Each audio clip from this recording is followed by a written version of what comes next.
Dear Mayor Sawyer, dear fellow mayors, dear colleagues, ladies and gentlemen, thank you for giving me the opportunity to address the high-level panel of the International Mayor Summit today. I deeply regret that I cannot be in Izmir today, but the ongoing pandemic made it impossible for me to travel to Turkey. As President of a Chamber of Local Authorities at the Congress of the Council of Europe and as Mayor of a medium-sized city of Sindelfingen in Germany, I'm very delighted to send you this video message. The topic living together is a very critical one. We need to work together to address the threats against our democratic, pluralistic way of living together. I have seen increasing distrust and polarization in our societies over the past decades. A contrast between rural and urban areas, the increasing gap between rich and poor, the questioning of acquired rights, the rise of far-right parties and anti-refugee rhetoric are of great concern. Not only for me, but for many colleagues from all 47 member states of the Council of Europe. Digitalization and social media have certainly strengthened this trend.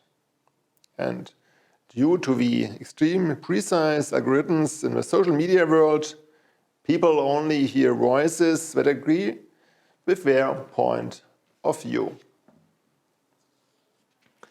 One consequence of this polarization is that our citizens, the people living in our cities, are drifting apart. It is our responsibility as mayors to counter this. More than ever, we have to build cohesive and inclusive societies in order to maintain a peaceful and prosperous living in our cities. But as you know, social cohesion is a broad and sometimes very complex issue. It is influenced by a range of issues. In my short message, I would like to focus on one trend that particularly impacts social cohesion. It's fake news, hate speech, and misinformation.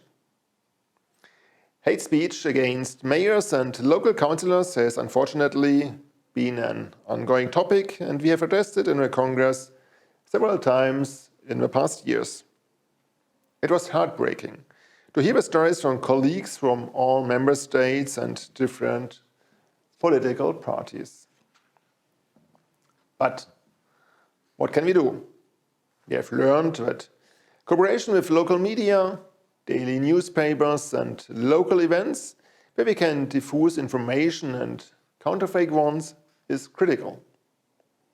We know that involvement of young people who are important factors of information exchange and social media is key. Establishing youth councils, cooperate with youth workers and NGOs not only increases local democracy, but helps to fight hate speech and fake news. Another critical aspect to fight hate speech is to better study the phenomenon. I believe that data and facts can and will help us to better address the root cause of this problem. Let me give you an example from a Congress. An inter-university project to combat fake news and hate speech affecting mayors and councillors is currently carried out in cooperation with a Congress. It explores legal and technical remedies and their limits and the benefits of open government and open data. Its findings and conclusions will be presented to the Congress in March 2022.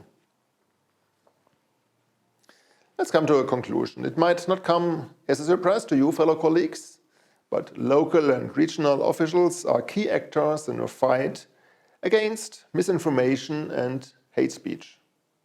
We are closest to our citizens, we are at the forefront, and we are the first ones to be addressed by our constituencies during a crisis. Thus, we need to keep fighting misinformation and hate speech in our cities. But we need support to overcome prejudices and online disinformation. We need the support and cooperation of our national governments, from citizen initiatives and NGOs, and from international institutions such as the Congress of the Council of Europe. We need peer-to-peer good practice exchanges between local and regional authorities. The Congress of the Council of Europe, with 324 representatives from 47 member states, representing over 150,000 local and regional authorities, is an ideal international platform for exchange and sustainable political actions in this area. But so is the International Summit of Mayors, an excellent good practice example and a great opportunity to learn from each other. I look forward to hearing about the discussions and contributions to the summit and to working together towards a stronger local democracy. I thank you again for your invitation and wish you a wonderful and successful conference. All the best.